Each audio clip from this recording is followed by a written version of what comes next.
अस्सलाम वालेकुम। मेरा नाम प्रोफेसर अरसलान अली है। Punjab group of colleges Multan से मेरा ताल्लुक़ है। आज हम डिस्कस करेंगे कि किस तरह एक पेपर को अच्छे से अटेम्प्ट किया जा सकता है। How to attempt a good paper. इसमें सबसे पहली बात जो है वो ये है कि क्वेश्चन पेपर को सुकून से रीड किया जाए। सबसे पहली बात तो ये है कि आप जब एग्जामिनेशन हॉल में जाएं तो पुरसकून अंदाज में जाएं। पुरसकून अंदाज से मुराद ये है कि आप में तबीयत में परेशानी ना हो, हेजिटेशन ना हो, क्या होगा कैसा होगा ये कुछ ना सोचें। दुरूद शरीफ पढ़ते हुए जाएं, पुरसकून होके जाएं, पुरसकून होके बैठें और जब आपको क्वेश्चन पेपर मिले तो सुकून से उसको एक दफ़ा रीड करें।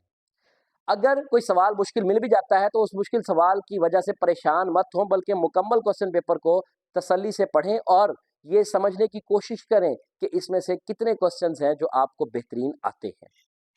इसी तरह से बेस्ट चॉइस क्या है कि ये चूज करें कि कौन से बेस्ट क्वेश्चन है जो आप अटेम्प्ट करेंगे जिनसे आपको मैक्सिमम मार्क्स मिल सकते हैं। जैसा कि फॉर एग्जांपल एक लॉन्ग क्वेश्चन ऐसा है जिसके दो पार्ट है, एक आपको बेहतरीन आता है और एक आपको बिल्कुल नहीं आता, और दूसरा एक लॉन्ग क्वेश्चन है जिसके दो पार्ट है, दोनों ही आपको एवरेज आते हैं। तो मेरे ख्याल में आप एवरेज की तरफ जाएंगे ताकि दोनों अटेम्प्ट हो सके और दोनों से कुछ कुछ नंबर आपको मिल सके। तो इस तरह से जो बेस्ट चॉइस होती है कि कौन से ऐसे क्वेश्चन अटेम्प्ट किए जाएं जिनसे ज्यादा नंबर मिल सके, ये बहुत इंपॉर्टेंट होता है। अगली चीज है जी बॉर्डर लाइंस। अगर तो बोर्ड की शीट्स में लाइंस लगी हुई है तो ठीक है, अगर नहीं लगी हुई तो बॉर्डर लाइंस लाजमी लगाएं और कोशिश करें मार्कर से लगाएं, क्योंकि जब बॉर्डर लाइंस लगती हैं तो प्रेजेंटेशन जो है पेपर की वो बेहतर होती चली जाती है। इसी तरह से बबल फिलिंग। सबसे पहले जो कि एमसीक्यूज अटेम्प्ट करने होते हैं तो बबल फिलिंग के अंदर बच्चों को अक्सर प्रॉब्लम का सामना करना पड़ता है।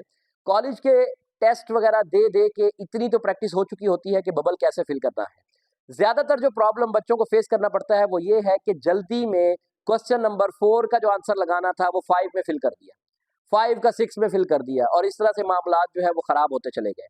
और पूरा बबल फिल करना है, बाहर ना जाए, अंदर भी इनकम्प्लीट फिल ना हो, पूरी तरह से फिल होना चाहिए और इस तरह से बबल फिलिंग को इम्पोर्टेंस देनी चाहिए। इसी तरह से यूज ऑफ मार्कर, ये वो पॉइंट है जिसका हर बंदे को पता है लेकिन इसके ऊपर अमल बहुत कम लोग करते हैं। हर बंदा ये जानता है कि मार्कर का यूज जितना ज्यादा होगा प्रेजेंटेशन उतनी अच्छी होगी, लेकिन कुछ बच्चे इसका कम इस्तेमाल करते हैं, इसलिए इसको ज्यादा मार्कर यूज करें। मार्कर ले लें, कटा हुआ मार्कर ले लें, राउंड वाला मार्कर भी ले लें, पॉइंटर ले लें और पेन ले लें। 4 मुख्तलिफ किस्म की चीजें आपके पास होंगी तो आपकी प्रेजेंटेशन बेहतर होती चली जाएगी। अब मार्कर के साथ आपने हेडिंग्स देनी है, सब हेडिंग्स देनी है और कीवर्ड्स को बोल्ड करना है या हाईलाइट करना है। किस तरह से करना है जनाब, कि अगर किसी सेंटेंस के अंदर कोई कीवर्ड है या तो उसको मार्कर से लिख दें वो बोल्ड हो गया, या फिर उसको पेन से लिख के नीचे उसको अंडरलाइन कर दें ताकि सीधी नजर एग्जामिनर की उसके ऊपर पड़ सके। सो हेडिंग्स जो होंगी उनको आपने अंडरलाइन करना है। सब हेडिंग्स को अंडरलाइन बेशक ना करें लेकिन कीवर्ड्स को अंडरलाइन कर लें या फिर मार्कर से लिख लें ताकि प्रेजेंटेशन जो है वो इसकी बेहतर हो सके। टेक्स्ट बुक वाला मटेरियल ज्यादा लिखें, हेडिंग्स देनी है लेकिन कोशिश करें कि टेक्स्ट बुक वाला मटेरियल मैक्सिमम हो। अपनी तरफ से या अपने अल्फाज में जितना लिखेंगे उतना ही आप मेन आंसर से हटते चले जाएंगे, इसलिए ज्यादा नंबर उन बच्चों को मिलते हैं जो तकरीबन वही मटेरियल सारा लिख के आते हैं जो कि टेक्स्ट बुक के अंदर लिखा हुआ होता है।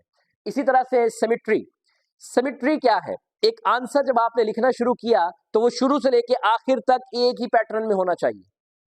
ऐसा ना हो कि एक लाइन आपने आधी लिख दी, अगली पूरी लिख दी, अगली में थोड़ा सा जगह छोड़ दी, अगली में कम छोड़ दी, फिर 2 लाइनें छोड़ दी, फिर आगे कर दी। नहीं, शुरू से लेके आखिर तक एक ही सिमिट्री के अंदर पेपर जाना चाहिए, पूरा आंसर एक ही सिमिट्री में होना चाहिए। तो सिमिट्री इस लिहाज से बहुत ज्यादा इंपॉर्टेंट है। सिमिट्री के अलावा जी डायग्राम्स, जहां जहां रिक्वायर्ड है या जहां जहां डायग्राम बन सकती है वहां डायग्राम जरूर बनाएं और डायग्राम को भी सिमिट्रिकल बनाएं, सीधा बनाएं और बनाने के बाद उसको लेबल जरूर किया जाए। इसी तरह से एग्जाम्पल्स हैं कि जहां जहां एग्जाम्पल्स बनती हैं वहां एग्जाम्पल देनी है। शॉर्ट क्वेश्चन है तो भी एग्जाम्पल दें, लॉन्ग क्वेश्चन है तो भी एग्जाम्पल दें, जिस जिस जगह पर भी एग्जाम्पल रिक्वायर्ड होती है वहां पर एग्जाम्पल देना लाजमी है। अगर आपसे पूछा गया है लेट्स सपोज के आप डिफाइन पॉपुलेशन, राइट एग्जाम्पल, तो आपने पॉपुलेशन की डेफिनेशन लिखेंगे आपको 1 नंबर मिलेगा, एग्जाम्पल लिखेंगे आपको उसका 1 नंबर मिलेगा। और अगर लॉन्ग क्वेश्चन आ रहा है तो जहां जहां पे भी जो पॉइंट बनते हैं एग्जाम्पल्स के वो आपने वहां पर देने होंगे और उसके फिर इसी हिसाब से नंबर जो है वो होंगे। इसी तरह से जी लेंथ ऑफ आंसर्स, ये मैटर करता है। क्यों मैटर करता है? क्योंकि कुछ आंसर ऐसे होते हैं जो ज़्यादा लेंथी होते हैं, कुछ क्वेश्चंस के आंसर ऐसे होते हैं जो ज़्यादा लेंथी नहीं होते। जितना पूछा गया है उतना बताना है, जितनी लेंथ बनती है नॉर्मली उतनी ही आपने बनानी है, इसलिए इस चीज़ के ऊपर भी खास ख्याल रखना है। एंड लाइन याद रखिएगा, एंड लाइन 2 तरह की होती है। एक एंड लाइन जो है वो क्वेश्चन खत्म होने के बाद लगाई जाती है, और कुछ बच्चे जो है पार्ट खत्म होने के बाद भी एंड लाइन लगा देते हैं। कोशिश करें कि पार्ट खत्म होने के बाद अगला क्वेश्चन नंबर लिखें, क्वेश्चन नंबर लिखें और क्वेश्चन नंबर की हेडिंग जरूर दें।